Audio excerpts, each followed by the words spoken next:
Okay, vodka smoothies. I imagine the first thing you'd want is a blender. You probably already have a blender, but this is what you'll need.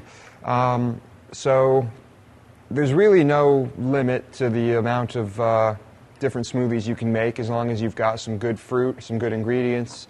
You can just use your imagination, really.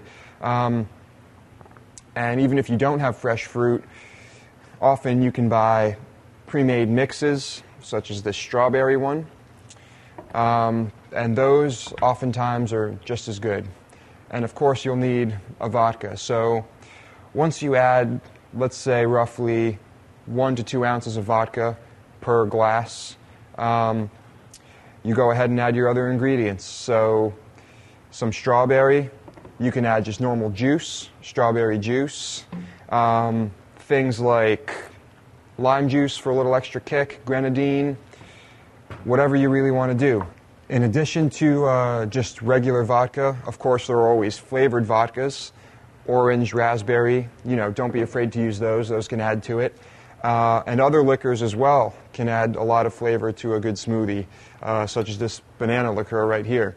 And of course, sherbet and ice cream, both of those will add a lot to a smoothie.